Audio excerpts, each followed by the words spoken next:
नमस्कार. सादर करत आहोत ठाणे वार्ता. ठळक घडामोडी.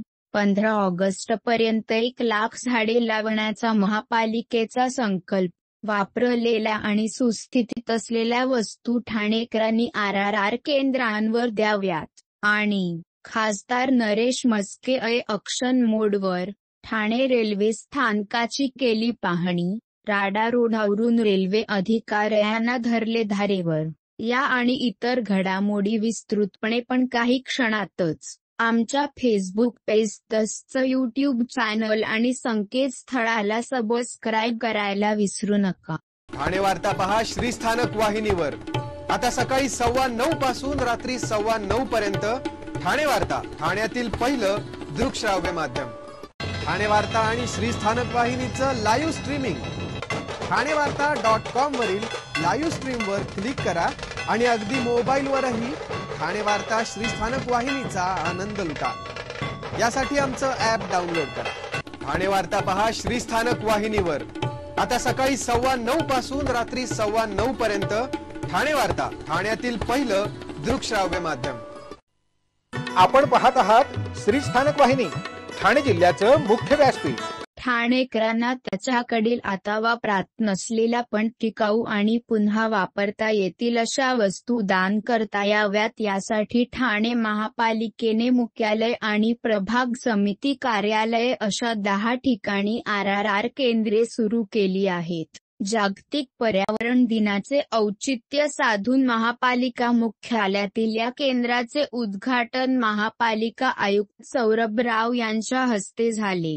वापरण्यायोग्य चांगल्या वस्तू स्वयंसेवी संस्थांच्या माध्यमातून गरजूंपर्यंत पोहोचविण्यात येणार आहेत. त्यामुळे ठाणेकर नागरिकांनी या मोहिमेला उत्स्फूर्त प्रतिसाद देऊन जास्तीत जास्त चांगल्या वस्तू दान कराव्यात, असे आवाहन महापालिका आयुक्त राव यांनी केले आहे. स्वच्छ सर्वेक्षण 2024 अंतर्गत शून्य कचरा संकल्पनेकडे महापालिकेची वाटचाल सुरू आहे.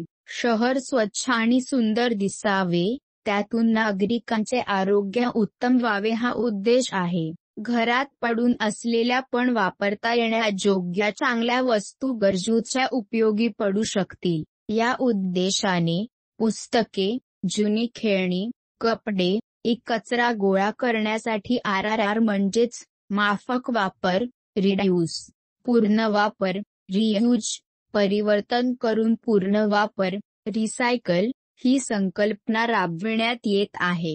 त्यासाठी ठाणे महापालिका क्षेत्रात 5 पाखाडी येथील महापालिका मुख्यालय आणि 9 प्रभाग समिती कार्यालय येथे ही केंद्रे सुरू करण्यात आली आहेत. नवनिर्वाचित खासदार नरेश म्हस्के यांनी ठाणे रेल्वे स्थानकाचा पाहणी केली. रेल्वे स्थानकात ठिकठिकाणी पडलेल्या राडारोडावरून खासदार नरेश म्हस्के यांनी रेल्वे अधिकाऱ्यांना चांगलेच धारेवर धरले. तसेच फलाट क्रमांक 5 च्या रुंदीकरणाची पाहणी केली. खासदार नरेश म्हस्के यांनी फलाट क्रमांक 1, 2 आणि 5 ची पाहणी केली.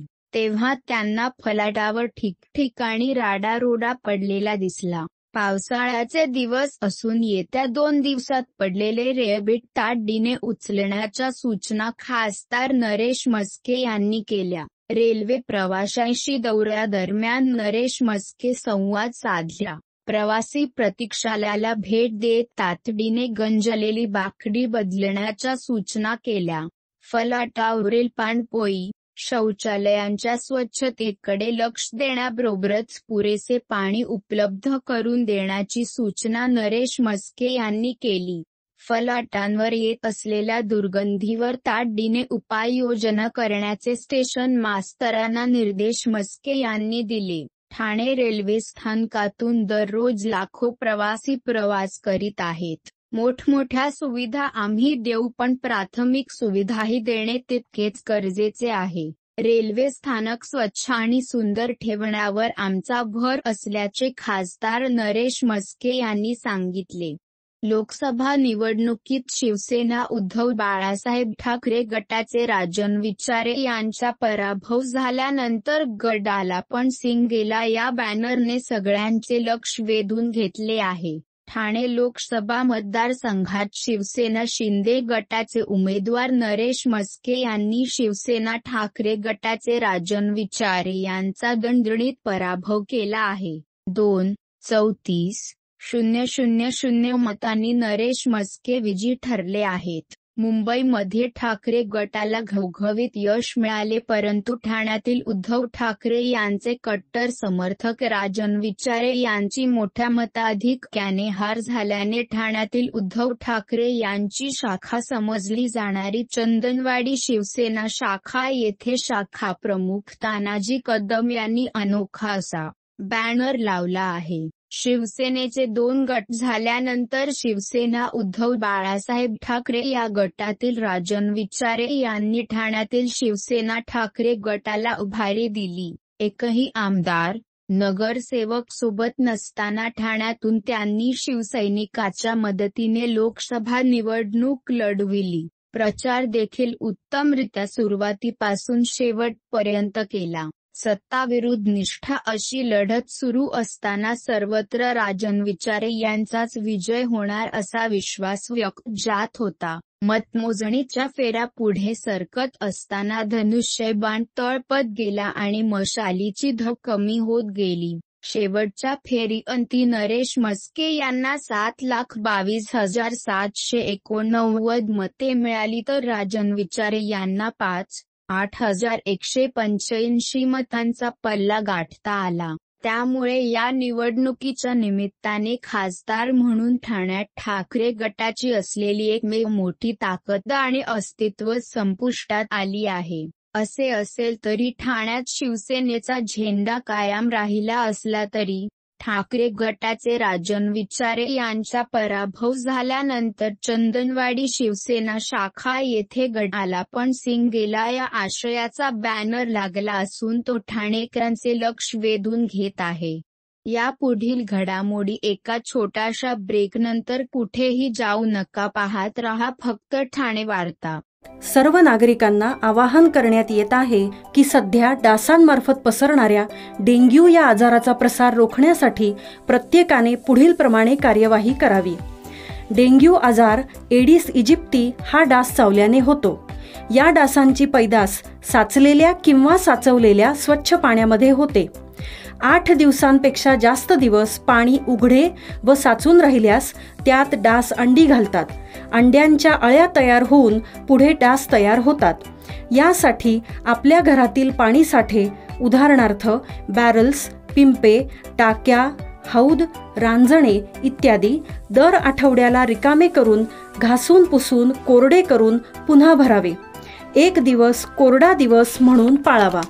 पाणी साठ्यांना घट्ट झाकणे बसवावीत किंवा जुनी साडी, चादर, धोतर यांनी बांधून झाकून ठेवावीत, म्हणजे डास त्यात जाऊन अंडी घालणार नाहीत. घराच्या गच्चीवर, आजूबाजूला, अंगणात कोठेही पाणी साचू देऊ नये. भंगार सामान उघड्यावर टाकू नये. उदाहरणार्थ टायर्स, प्लास्टिक सामान, कुंड्या, टाकाऊ वस्तू इत्यादी. अशा सामानात पावसाचे पाणी साठून त्यात डेंग्यूच्या डासांची पैदास होते. घरातील कूलर्स, फ्रीजच्या पाठीमागील ट्रे हे देखील वेळोवेळी कोरडे करावेत. लक्षात ठेवा, नुसत्या फवारणीने डास घनता कमी होत नाही, तर त्यासाठी डास पैदास ठिकाणे नष्ट करणे ही आपल्या सर्वांची जबाबदारी आहे. कोणताही ताप अंगावर न काढता जवळच्या शासकीय रुग्णालयात मोफत औषधोपचार घ्या. अशा प्रकारे नागरिकांनी सहकार्य केल्यास डेंग्यूचा प्रसार रोखणे सहज शक्य आहे. ब्रेक नंतर आपला पुन्हा एकदा स्वागत. ठाणे महानगरपालिकेच्या छत्रपती शिवाजी महाराज रुग्णालयाची महापालिका आयुक्त सौरभ राव यांनी नुकतीच पाहणी केली. रुग्णालयातील सोयी सुविधा आणि औषधोपचार यांच्यासाठी निधीची कमतरता पडू दिली जाणार नाही, असे प्रतिपादन आयुक्त राव यांनी या भेटीनंतर केले. सरासरी 1,200च्या घरात असलेली बाह्य रुग्णसंख्या सध्या 2,200च्या घरात गेली आहे. त्यामुळे विनामूल्य असलेल्या औषधोपचाराचा खर्चही वाढला आहे. हा जास्तीचा खर्च महापालिका तत्काळ उपलब्ध करून देणार आहे. तसेच छत्रपती शिवाजी महाराज रुग्णालय आणि राजीव गांधी वैद्यकीय महाविद्यालय येथील कायम पदाच्या भरतीसाठीही जलद कार्यवाही करण्यात येत असून लवकरच ही पदे भरली जातील, असे आयुक्तराव यांनी स्पष्ट केले आहे. महापालिका आयुक्त सौरभ राव यांनी रुग्णालयातील सर्व विभाग, वैद्यकीय महाविद्यालय, वसतिगृह आणि परिसराची पाहणी केली. त्यानंतर सर्व वरिष्ठ अधिकारी आणि विभाग प्रमुख यांनी बैठक घेतली. रुग्णालयाच्या मजबूतीकरणासाठी राज्य सरकारने 60 कोटी रुपये मंजूर केले आहेत. त्यासोबत नवीन विद्युत व्यवस्था, ट्रान्सफॉर्मर आदी सुधारणांसाठी वैद्यकीय महाविद्यालयाच्या स्थलांतरासाठी आणखी निधीची गरज भासणार आहे. त्याने मुख्य गरजा, त्याचा खर्च यांचा संपूर्ण आढावा घेऊन वाढीव खर्चाचा प्रस्ताव तयार करावा, असे निर्देश यावेळी आयुक्तराव यांनी दिले. वाढीव औषधसाठा, अपघात विभागाची क्षमता वृद्धी, अतिदक्षता विभागातील खाटांची वाढ आणि डॉक्टरांची उपलब्धता या 3 गोष्टी महत्त्वाच्या आहेत. त्यासाठी निधीची कोणतीही कमतरता जाणवणार नाही, असे आयुक्तराव म्हणाले. तसेच पार्किंग प्लाझामधील उपलब्ध वैद्यकीय सामुग्रीचा जास्तीत जास्त वापर रुग्णालयात करावा. त्यासाठी डीन आणि अधीक्षक यांनी पार्किंग प्लाझामधील सामुग्रीची तत्काळ पाहणी करावी, असे निर्देशही आयुक्तराव यांनी दिले. रुग्णालयावर असलेला अतिरिक्त भार लक्षात घेता डॉक्टर करत असलेल्या रुग्णसेवेबद्दल आयुक्तराव यांनी कौतुक केले. रुग्णांच्या तसेच विद्यार्थ्यांच्या माहितीचे संगणकीकरण करून ती व्यवस्था अद्ययावत करण्याबाबतही आयुक्तराव यांनी सूचना दिल्या. विविध परीक्षांमध्ये यश मिळवणाऱ्या निवासी डॉक्टरांचेही आयुक्तराव यांनी कौतुक केले. उत्तमोत्तम विद्यार्थी या महाविद्यालयात आले तर त्याचा फायदा रुग्णसेवेलाही होतो. त्यामुळे या विद्यार्थ्यांचा आपला अभिमान असल्याचेही राव यांनी सांगितले. बांदोडकर कॉलेजमध्ये एक महाराष्ट्र बटालियनचे वार्षिक एनसीसी आर्मी प्रशिक्षणास प्रारंभ झाला आहे. 4 वर्षापासून ठाण्यातील बांदोडकर कॉलेजमध्ये आर्मी एनसीसी ज्युनियर व सिनियर डिव्हिजनचे वार्षिक प्रशिक्षण शिबिर आयोजित केले आहे. 2 जून ते 11 जून पर्यंत हे प्रशिक्षण देण्यात येणार आहे. यामध्ये map reading, weapon training, river crossing, योग, जॉगिंग, विविध रिफल्सचे प्रकार हाताळणे, उघडणे, जोडणे, ड्रिल, गार्ड, पिलोटिंग, व्यक्तिमत्व विकास, बेस्ट कॅडेट प्रशिक्षण, विद्यार्थ्यांमध्ये ऑफिसर लाईक क्वालिटी निर्माण करून नेशन बिल्डिंग करणे आणि यातून दिल्ली येथे आयोजित होणाऱ्या अर्धसी परेडमध्ये सिलेक्शन व्हावे अशी तयारी सुरू करण्यात आली आहे. यासाठी मुंबई, पनवेल, ठाणे, शहापूर, दक्षिण मुंबई येथील 25 विविध शाळा आणि 12 महाविद्यालयातून 400च्या वर राष्ट्रीय छात्र सेनेचे विद्यार्थी ठाणे कॉलेजमध्ये दाखल झाले आहेत. विद्याप्रसारक मंडळाचे अध्यक्ष डॉक्टर विजय बेडेकर यांनी या शिबिरासाठी संपूर्ण कॅम्पस उपलब्ध करून देऊन या प्रशिक्षणासाठी प्रोत्साहन दिले आहे. कमान अधिकारी ले. कर्नल मनोज हुसैन यांच्या कमांड खाली सुरू असणाऱ्या या शिबिरात 12 हवालदार, 1 सुभेदार, मेजर, उद्धव अमृते आणि इतर सिव्हिल स्टाफ उपस्थित आहेत. महाविद्यालय परिसरात सुरू असलेल्या या शिबिरासाठी विज्ञान महाविद्यालयाच्या प्राचार्या डॉक्टर विंदा मंजरमकर तसेच विधी महाविद्यालयाच्या प्राचार्या श्रीविद्या जयकुमार यांनी मूलभूत सुविधा उपलब्ध करून देऊन या प्रशिक्षणासाठी प्रोत्साहन दिले. जागतिक पर्यावरण दिनाच्या निमित्ताने ठाणे महापालिकेने मुख्यमंत्री हरित ठाणे अभियान हाती घेतले आहे. या अभियानात 15 ऑगस्ट पर्यंत महापालिका क्षेत्रात 1,00,000 झाडे लावण्यात येणार आहेत. या अभियानाचा प्रारंभ महापालिका आयुक्त सौरभ राव यांनी बकुळीचे झाड लावून केला. जागतिक पर्यावरण दिनाच्या निमित्ताने 5 जून पासून 15 ऑगस्ट 2024 पर्यंत ठाणे महापालिका हद्दीत 1,00,000 झाडे लावण्याचे मुख्यमंत्री हरित ठाणे अभियान हाती घेण्यात आले आहे. त्याची सुरुवात महापालिका क्षेत्रात वृक्ष प्राधिकरण, खाजगी संस्था यांच्या माध्यमातून सुमारे 5,000 झाडे लावून करण्यात आली आहे. या अभियानात जास्तीत जास्त ठाणेकरांनी सहभागी व्हावे, असे आवाहन या निमित्ताने महापालिका आयुक्त सौरभ राव यांनी केले आहे. बांबू तसेच स्थानिक प्रजातींच्या झाडांना या वृक्षारोपण अभियानात प्राधान्य दिले जाणार आहे. महापालिका यासाठी विनामूल्य झाडे उपलब्ध करून देणार आहे. महापालिकेच्या जागांबरोबरच सर्व शासकीय संस्था, निमशासकीय संस्था, शासनाचे सर्व विभाग, संरक्षण दल, खाजगी कार्यालये, गृहसंकुले, स्वयंसेवी संस्था, धर्मादाय संस्था यांनी जागा उपलब्ध करून द्यावी. रोपांची मागणीही नोंदवावी. या सगळ्यांच्या सहकार्याने मुख्यमंत्री हरित ठाणे अभियान यशस्वी करू, असा विश्वास आयुक्त राव यांनी व्यक्त केला. संजय गांधी राष्ट्रीय उद्यानात तसेच वन विभागाकडे वनीकरणासाठी जागा उपलब्ध असल्यास त्याच्या सहकार्याने महापालिका हे अभियान राबवेल. त्यात मुख्यमंत्री एकनाथ शिंदे यांच्या निर्देशानुसार ठाणे महापालिका क्षेत्रात बांबूच्या लागवडीलाही प्राधान्य दिले जाणार असल्याची माहितीही आयुक्तराव यांनी दिली. या अभियानात एकेका विभागाचे पालकत्व महापालिकेच्या एकेका विभागप्रमुखाकडे दिले जाणार आहे. या अभियानाचे संयोजन वृक्ष प्राधिकरण विभागाकडून होईल. मात्र त्याच्यावर देखरेख ठेवणे, ठराविक काळाने झाडाच्या संगोपनाचा आढावा घेणे ही कामे विभाग प्रमुख करतील.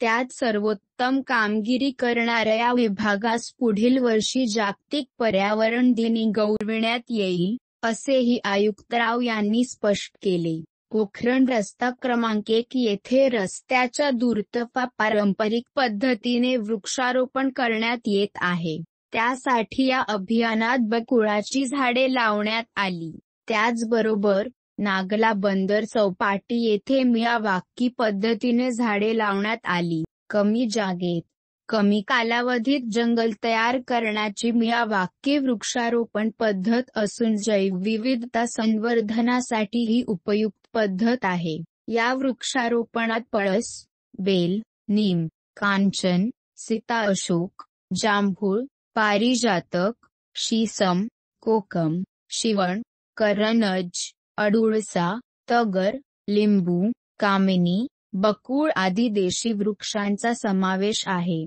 उपायुक्त सचिन पवार आणि वृक्ष अधीक्षक केदार पाटील यांनी येथे वृक्षारोपण केले.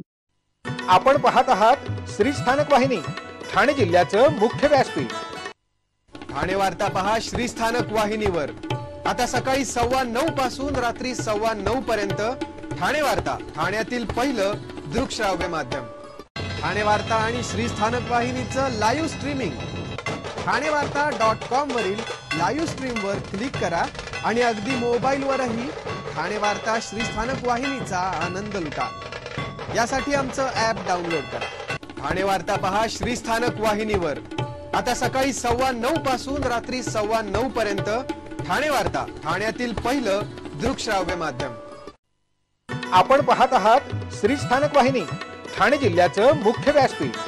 आपण आपले कार्यक्रम अथवा बातम्या आम्हाला ठाणेवार्ता@gmail.com या आमच्या ईमेलवर कळवू शकता. ठळक घडामोडी शेवटी पुन्हा एकदा 15 ऑगस्ट पर्यंत 1,00,000 झाडे लावण्याचा महापालिकेचा संकल्प.